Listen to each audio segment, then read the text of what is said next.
Video आप देख सकते हैं। इसमें ये क्या दिखाया गया है वीडियो में कि आज का टॉपिक है अपना एसिड बेस एंड सॉल्ट।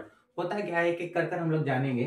सबसे पहले अगर हम लोग बात करते हैं एसिड की, तो एसिड क्या होता है कि ये जनरली एक ऐसा सब्सटेंस होता है जो कि सोर होता है, यानी कि खट्टा होता है। अगर उसको टेस्ट करेंगे हम लोग, हालांकि स्ट्रॉन्ग एसिड को टेस्ट हम लोग नहीं कर सकते, लेकिन इन केस अगर मान लीजिए वीक एसिड है तो उसको हम लोग अगर टेस्ट करेंगे तो कैसा लगेगा, खट्टा लगेगा। उसके बाद लिटमस नाम का एक इंडिकेटर आता है जो कि पेपर के फॉर्म में भी होता है, नेचुरल फॉर्म में भी होता है। उसमें जब भी हम लोग ब्लू लिटमस को एसिड के अंदर डालेंगे तो वो रेड में कन्वर्ट हो जाएगा, जिससे ये मालूम चल जाएगा कि जो भी सब्सटेंस दिया गया है वो क्या है, एसिड है। उसके बाद कोरोसिव इन नेचर, मतलब ये अगर किसी भी चीज के ऊपर गिरेगा तो उस चीज को वो नष्ट करने की क्षमता रखता है। ये प्रॉपर्टीज है एसिड की।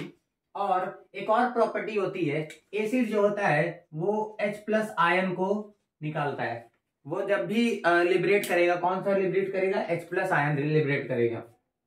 उसके बाद अगर हम लोग बात करते हैं टाइप्स ऑफ एसिड, अब कुछ तरीके के एसिड्स पाए जाते हैं जो कि आते हैं वीक एसिड और स्ट्रॉन्ग एसिड।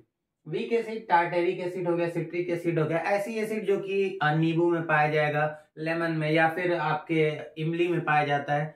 तो टार्टेरिक एसिड इमली में पाया जाता है, सिट्रिक एसिड नींबू में पाया जाता है। लिस्ट जो है आप स्क्रीन पर देख सकते हैं। ये एक ऐसा एसिड होता है जो कि ज्यादा हार्ड नहीं होता है, ज्यादा स्ट्रांग नहीं होता है। इसको हम लोग टेस्ट भी कर सकते हैं। जब अक्सर आप लोग नींबू को टेस्ट करेंगे तो कैसा लगेगा, हल्का सा सोर लगेगा। दूसरा है स्ट्रॉन्ग एसिड। अब स्ट्रॉन्ग एसिड को तो हम लोग टेस्ट नहीं कर सकते क्योंकि ये बहुत ज्यादा हार्मफुल होता है। जैसे कि H2SO4 हो गया, HCl हो गया, HNO3 हो गया। H2SO4 का नाम है सल्फ्यूरिक एसिड, HCl का नाम है हाइड्रोक्लोरिक एसिड और HNO3 का नाम है नाइट्रिक एसिड। ये तीनों बहुत ही ज्यादा हार्मफुल केमिकल होते हैं, हार्मफुल और डेंजरस एसिड होते हैं, जिसको हम लोग लिटमस पेपर के हेल्प से टेस्ट कर सकते हैं। उसके अलावा अभी इसी में स्ट्रॉन्ग एसिड में ही दो तरीके के एसिड पाए जाएंगे। सबसे एक होता है डाइल्यूट, जिसके अंदर वाटर की क्वांटिटी ज्यादा होती है और एसिड की क्वांटिटी कम होती है। दूसरा होता है कॉन्सेंट्रेटेड, जिसमें पानी की क्वांटिटी कम होती है या फिर ना के मात्रा में होती है, मतलब उसमें पानी नहीं भी हो सकता, होगा भी तो थोड़ा सा होगा, उसको हम लोग कहेंगे कॉन्सेंट्रेटेड एसिड। और स्ट्रॉन्ग एसिड और डाइल्यूट एसिड की अगर हम लोग बात करें तो डाइल्यूट एसिड में पानी ज्यादा होगा, जो कि हम लोग कह सकते हैं कि स्ट्रॉन्ग के कंपैरिजन में, मतलब कॉन्सेंट्रेटेड के कंपैरिजन में कम स्ट्रॉन्ग होगा। वो although property same to same रहेगी सबकी, लेकिन यही है कि अगर मान लीजिए हमारे हाथ पे कॉन्सेंट्रेटेड H2SO4 गिर गया तो हो सकता है वो जला दे, लेकिन अगर वहीं डाइल्यूट गिरेगा तो उससे कम असरदार रहेगा वो। आई होप इससे ये समझ में आ गया आप लोग को। उसके बाद हम लोग बात करने वाले हैं बेस के बारे में। बेस जो होता है वो, उसकी कुछ प्रॉपर्टीज हैं जो कि यहाँ लिखे हुए हैं। बिटर इन टेस्ट, मतलब ये कड़वा लगेगा। दूसरा सोपी इन टच, जब इसको टच करेंगे हम लोग तो सोपी लगेगा। जैसे आप लोग कभी साबुन लगाए होंगे तो देखे होंगे वो सोपी टच होता है, क्योंकि सोप जो होता है वो क्या होता है, बेस होता है। उसके बाद क्या, एक और property, turn red litmus into blue, just इसका अपोजिट है। अगर रेड लिटमस हम लोग इसके अंदर डालेंगे या फिर इसको टच कराएंगे तो हमेशा क्या देखेंगे, ये ब्लू कलर में कन्वर्ट हो चुका है। इसके कुछ एग्जांपल हैं NaOH और KOH। ऑल्दो ये सब क्या है, स्ट्रॉन्ग बेस है, ठीक है, स्ट्रॉन्ग बेस है ये। NaOH का मतलब होता है सोडियम हाइड्रोक्साइड और KOH का मतलब होता है पोटेशियम हाइड्रोक्साइड। ये कुछ ऐसे चीजें हैं जो कि अक्सर आप लोग क्लास 7 में ही पढ़े होंगे, और थोड़ा मोड़ा इससे इलेबोरेट कर आप लोग क्लास 10th में पढ़ेंगे। जैसे कि एसिड जो है H+ आयन सिक्रीट करता है, तो ये जो है वो क्या करेगा, OH ये सिक्रीट करेगा, ठीक है। तो ये हो गया।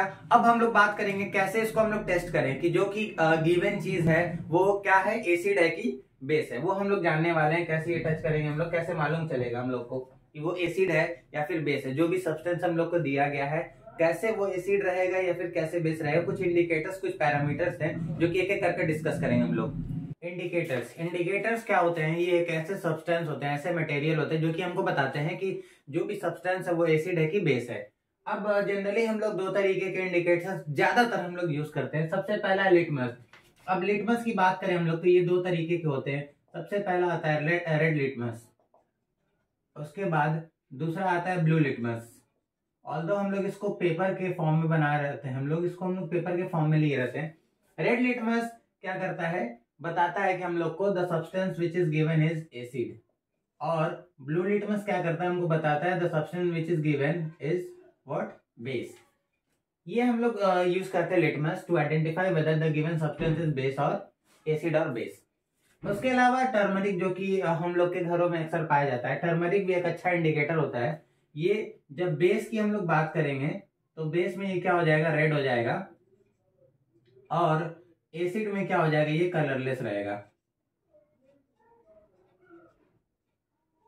इसके अलावा और भी बहुत सारे इंडिकेटर है, जैसे कि चाइना रोस्पेटल है, या फिर फेनोफ्थलीन है, मिथाइल ऑरेंज, जो कि हम लोग आने वाले क्लासेस में डिस्कस करेंगे।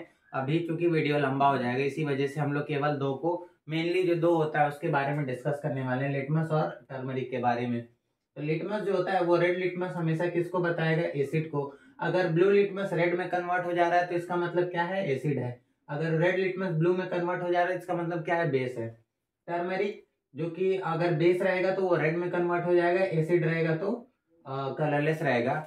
वीडियो आप देख सकते हैं, इसमें ये क्या दिखाया गया वीडियो में कि जनरली जो हम लोगों ने सोप सॉल्यूशन यूज किया, डिटर्जेंट सॉल्यूशन यूज किया, उसमें हम लोगों ने हल्दी मिला दिया, और जब उसको मिला के देखा तो पूरा ब्लड रेड के कलर में फॉर्म हो गया था, जो कि ये बताता है कि जो बेस है वो क्या होता है, रेड हो जाएगा जब भी उसको हम लोग किसी भी मतलब डिटर्जेंट में अगर जब भी हम लोग बेस डालेंगे, या फिर डिटर्जेंट में जब भी हम लोग कोई भी बेस हो सकता है, जैसे कि हमारा सोप सॉल्यूशन हो गया, डिटर्जेंट सॉल्यूशन हो गया, तो वो किस में कन्वर्ट हो जाएगा, रेड में। एसिड में रहेगा तो ये कलरलेस रहेगा। इसके बाद आता है पीएच। पीएच पीएच क्या होता है, एक जनरली स्केल होता है, मतलब 0 से लेके 14 तक एक स्केल होता है। इसके बीच में जो एक 7 नंबर रहता है, 7 तक अगर किसी का पीएच जाता है तो वो क्या होता है, न्यूट्रल होता है। उसके अलावा 7 से जब इधर की तरफ बढ़ेगा तो क्या होगा, बेस जो है वो बढ़ता रहेगा, मतलब बेस का कॉन्सेंट्रेशन बढ़ता रहेगा। और 7 से जब इधर की तरफ जाएगा, 0 की तरफ, तो एसिड का कॉन्सेंट्रेशन बढ़ता रहेगा। अगर हमारा एसिड स्ट्रांग है तो वो 1 हो सकता है, 2 हो सकता है, अगर ज्यादा स्ट्रांग नहीं है तो 5 होगा, 6 होगा। In the same way base, base भी क्या होता है, इसी तरीके से होता है। ये हो गया पीएच और इंडिकेटर्स। आई होप यहाँ तक कोई डाउट नहीं होगा। अब इसके बाद हम लोग डिस्कस करने वाले हैं सॉल्ट। सॉल्ट क्या होता है, सॉल्ट हम लोग जानने वाले हैं। सॉल्ट होता क्या है, सॉल्ट जनरली जब हम लोग एसिड और बेस को मिलाएंगे तो सॉल्ट बनता है और पानी बनता है।